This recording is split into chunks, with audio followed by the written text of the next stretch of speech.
हमारी 2015 में सरकार बनी थी तो हम इस वादे के साथ आए थे कि महिलाओं की सुरक्षा को लेकर जो हमसे बन पड़ेगा हम करेंगे। दिल्ली पुलिस हमारे पास नहीं है जो कि सीधे सीधे जनता की सुरक्षा के लिए जिम्मेदार है, लेकिन हमारे दायरे में जो कुछ आता था हमने वो सब किया। हमने पूरी दिल्ली में इतने सीसीटीवी कैमरे लगा दिए जो कि पूरी दुनिया में सबसे ज़्यादा, न्यूयॉर्क, टोक्यो, फ्रांस, पेरिस, सारी दुनिया में, लंदन, जितने सीसीटीवी कैमरे हमने लगाए हैं पूरी दुनिया में उतने कहीं नहीं है, और केवल 5 साल के अंदर लगा दिए इतने सीसीटीवी। जितने डार्क स्पॉट्स थे हमने वहाँ पे स्ट्रीट लाइट्स लगवाई, और उसी दिशा में हमने बसों के अंदर बस मार्शल्स की नियुक्ति की। एक तरफ बसों के अंदर सीसीटीवी कैमरे भी लगाए गए, पैनिक बटन भी लगाए गए, और साथ साथ बस मार्शल्स की नियुक्ति भी की गई, क्योंकि बसों के अंदर ना केवल महिलाओं की सुरक्षा का मामला है, छोटे मोटे कई सारे अपराध होते हैं, जेब कतरे आते हैं, जेब काटते हैं, छेड़छाड़ करते हैं महिलाओं के साथ, किस्म किस्म के अपराध होते हैं। उन सब अपराधों को रोकने के लिए बस मार्शल्स की नियुक्ति का प्रपोजल बनाया गया, और 2015 से बस मार्शल्स अच्छा काम कर रहे थे। मेरे पास ढेरों उदाहरण है जो बस मार्शल्स ने शानदार काम किया है। 20 नवंबर 2019 को मार्शल अरुण कुमार ने देखा कि एक 4 साल की बच्ची को लेके एक आदमी बस से नीचे उतर रहा है, और वो बच्ची जोर जोर से रो रही है ढोलक कुआं के पास।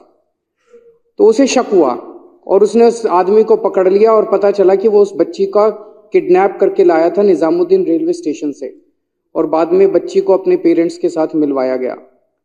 29 अक्टूबर 2019 को मार्शल मनीष कुमार ने देखा कि एक आदमी ने टिकट नहीं ले रखी और उसका सस्पिशियस बिहेवियर था।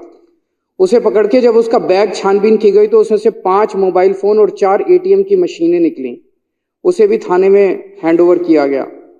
नवंबर 2019 में मार्शल संतोष ने एक चोर को रंगे हाथों पकड़ा और उसके यहाँ से एक चोरी किया हुआ मोबाइल फोन मिला 540 नंबर बस में।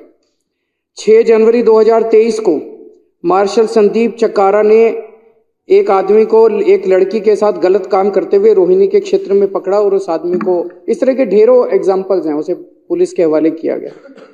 ये स्कीम अच्छी खासी चल रही थी, और अचानक इस स्कीम को 1 नवंबर से बंद कर दिया गया। इसके पीछे का मैं थोड़ा सा बैकग्राउंड देना चाहता हूं कि स्कीम 2015, 16, 17, 18, 19, 20, 21, 22 8 साल ये स्कीम चली। इसमें 3 विभाग शामिल हैं। एक ट्रांसपोर्ट डिपार्टमेंट है। ट्रांसपोर्ट डिपार्टमेंट रेवेन्यू डिपार्टमेंट को लिखता है कि भाई हमें इतने बस मार्शल चाहिए। रेवेन्यू डिपार्टमेंट उसके आधार पर सिविल डिफेंस वॉलंटियर्स की भर्ती निकालता है और उनको रिक्रूटमेंट करता है, और फाइनेंस डिपार्टमेंट जो है वो उसकी पेमेंट करता है। तो 3 डिपार्टमेंट हैं। 2015 से 2022 तक ये तीनों डिपार्टमेंट शांतिपूर्वक हर साल ट्रांसपोर्ट डिपार्टमेंट लिखता था हमें इतने बस मार्शल चाहिए, कोई दिक्कत नहीं।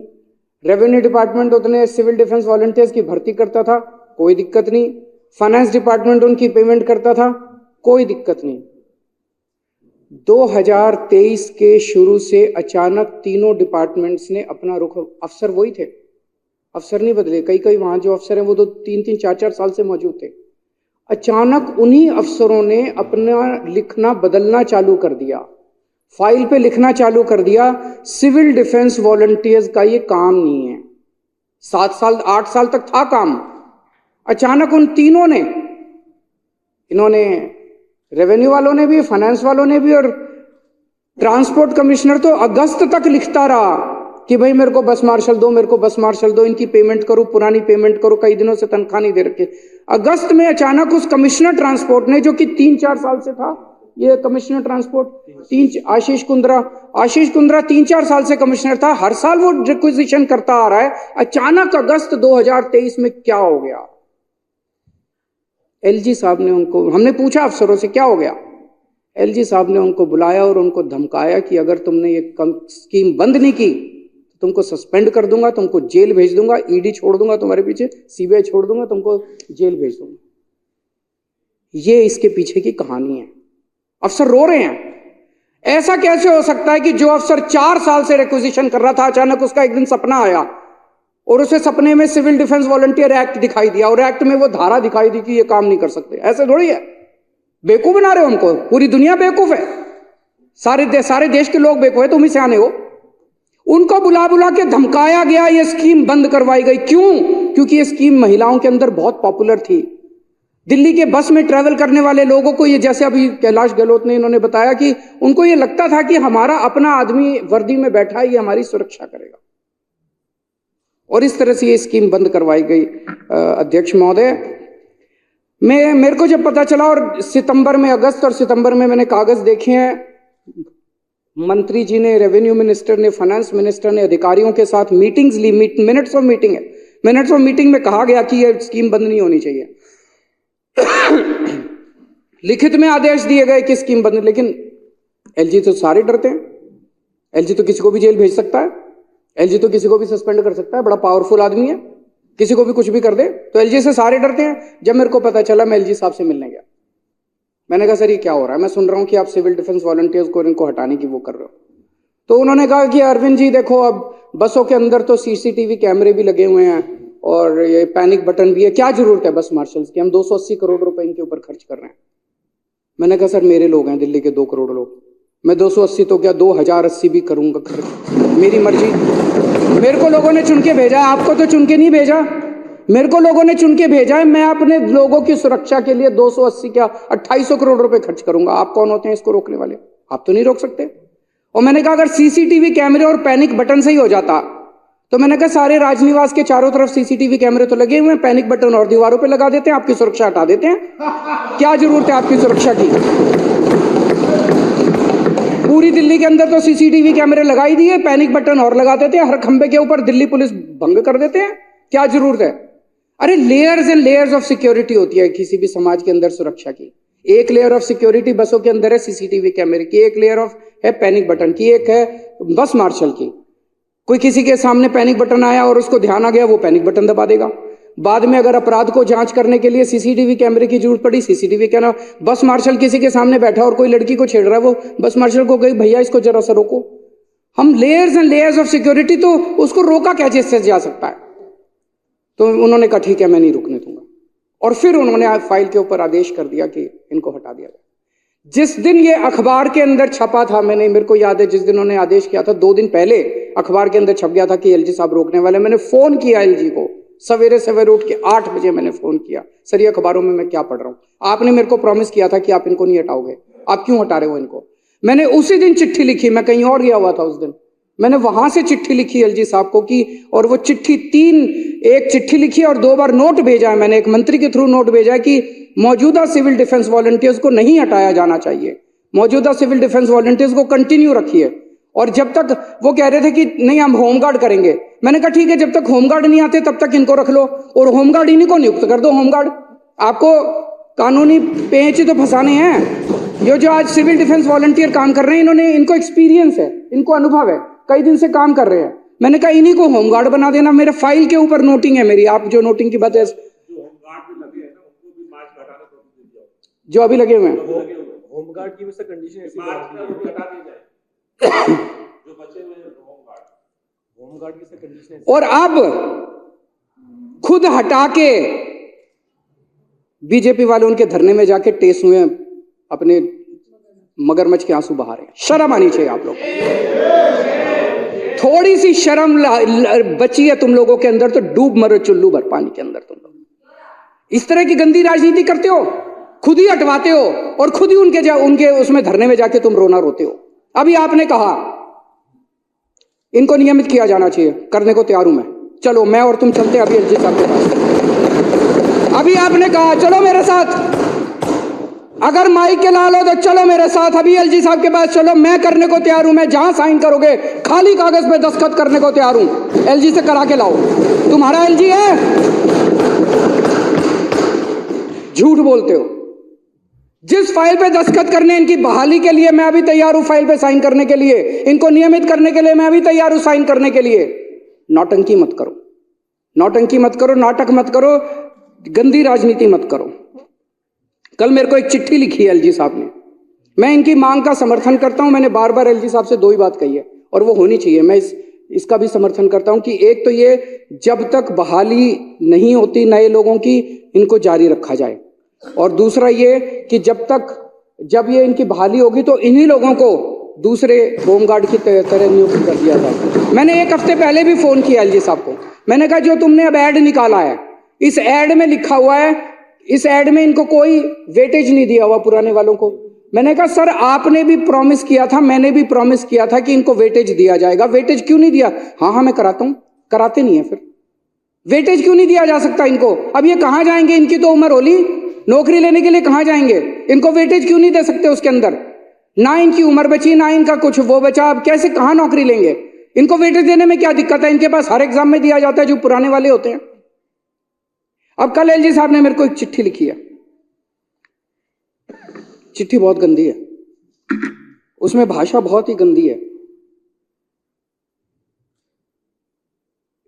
आप लोग पेटी पॉलिटिकल गेम्स के लिए काम कर रहे हैं। You are passing the buck for one your own inefficiency. अपने स्पीकर साहब को बता देना,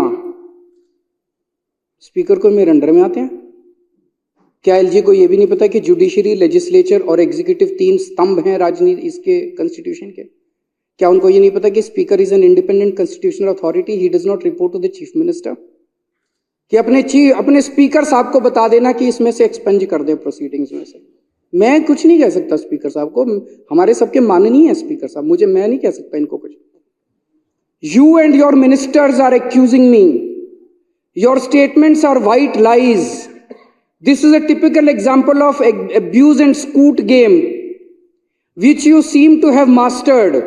You have made a career out of it. ये एलजी साहब मुख्यमंत्री को चिट्ठी लिख रहे हैं, ये भाषा है? ये भाषा है? ऐसी भाषा लिखनी चाहिए।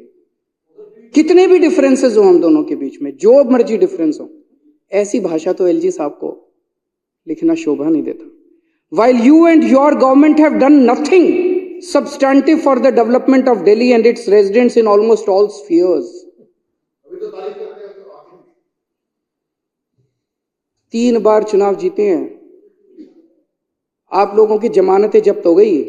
कुछ कर ही रहे होंगे तभी हुआ है, कुछ कर ही रहे होंगे दिल्ली वालों के लिए। You have done nothing for the people of Delhi. In a bid to maintain the charade that you have created through repeated lies perpetuated by an incessant publicity campaign.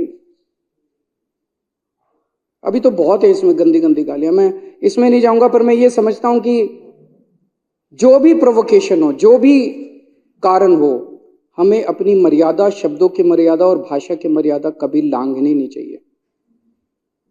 बातचीत से सभी समाधान निकलते हैं अगर नीयत अच्छी हो तो। अब मैं ये दिखाता हूं कि ये चल क्या रहा है दिल्ली के अंदर। मैंने इनको फिर कल जवाब भेजा है। जब से सक्सेना साहब एलजी बने हैं, तब से दिल्ली के अंदर ढेर सारे रेगुलर रूटीन के काम बंद होते जा रहे हैं, बंद होते जा, एक नहीं, जैसे बस मार्शलों को बंद कर दिया, चलती हुई स्कीम थी। इनके पहले वाले जो एलजी थे वो हमें नए काम नहीं करने देते थे। हम कहते थे जी दिल्ली में सीसीटीवी कैमरे लगाएंगे, वो नहीं लगाने देते थे। हम कहते थे मोहल्ला क्लिनिक बनाएंगे, नहीं लगाने देते थे।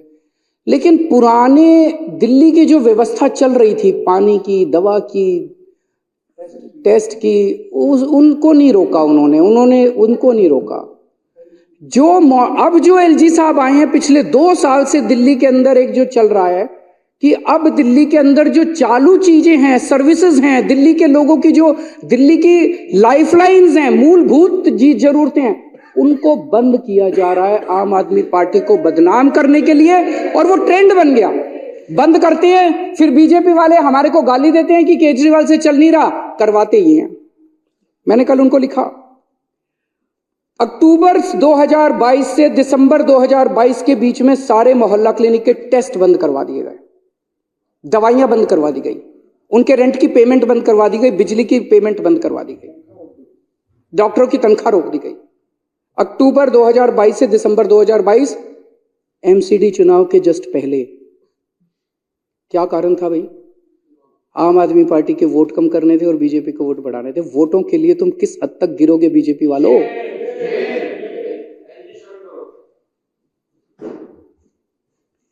ओपीडी सितंबर 2023 से फरवरी 2024 के बीच में ओपीडी के काउंटर के ऊपर अस्पतालों के अंदर जो वो डेटा एंट्री ऑपरेटर बैठे थे, एक शॉट में सबको हटा दिया। अब कोई अस्पताल जाता है तो खिड़की ऊपर कोई बैठा हुआ नहीं मिलता।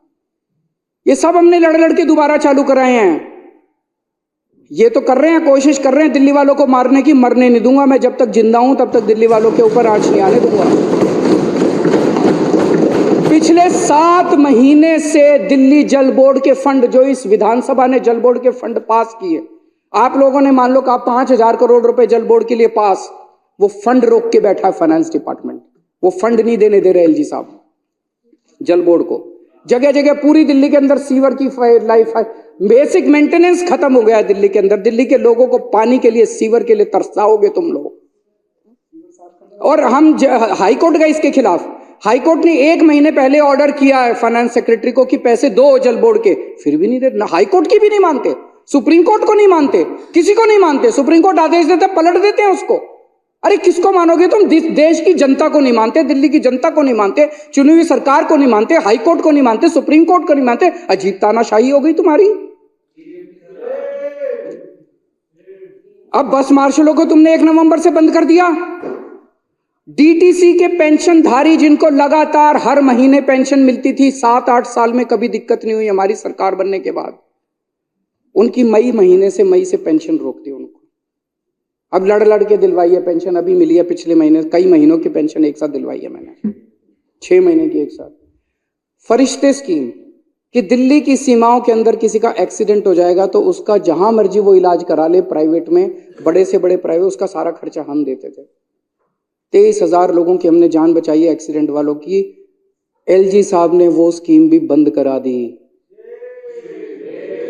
और ये बड़े मजे की बात यह है, एलजी साहब को मैंने जाके बताया, पिछले 6 महीने में मेरी जितनी मीटिंग हुई है, बार बार मैंने एलजी साहब को कहा है जी मैं अफसरों को बुलाता हूं और मैं उनसे पूछता हूं भाई क्यों बंद कर रहे हो। हर अफसर ये कहता है मेरे को एलजी ने बुला के धमकाया, मेरे को एलजी ने बुला के धमकी दी है कि काम करोगे तो।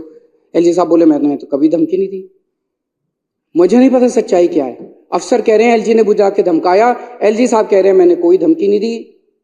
तो ये अचानक पिछले 2 साल के अंदर दिल्ली की सारी पेमेंट बंद क्यों होती जा रही है? दवाइयों की पेमेंट बंद हो रही है, टेस्ट की पेमेंट बंद हो रही है, मंत्री लिखित में आदेश दिए जा रहे हैं, उनके आदेश नहीं माने जा रहे। यही अफसर हैं, अफसर नहीं बदले, सारे के सारे वही अफसर हैं जो अभी तक जो अफसर काम कर रहे थे सरकार के लिए, अचानक उन अफसरों ने जो बेसिक सर्विसेज है वो भी प्रोवाइड करना बंद कर दिया।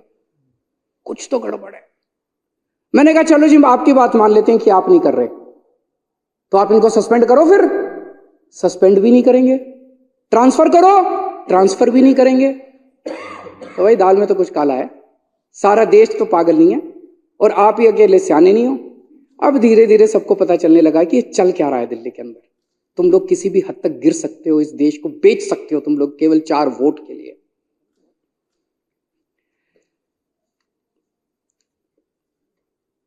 मेरी अंत पंत में बीजेपी वालों से यही निवेदन है कि राजनीति करो, लेकिन ऐसी मत करो कि जिसमें इतना पाप करना पड़े।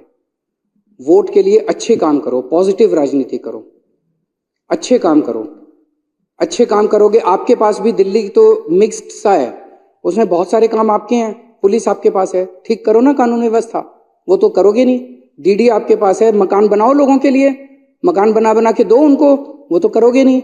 और इतनी सारी व्यवस्थाएं आपके पास है, पूरी केंद्र सरकार यहाँ बैठी है, इतने काम करके दिल्ली के लोगों का दिल जीत सकते हो, वो नहीं करोगे। हमको काम करने से रोकोगे।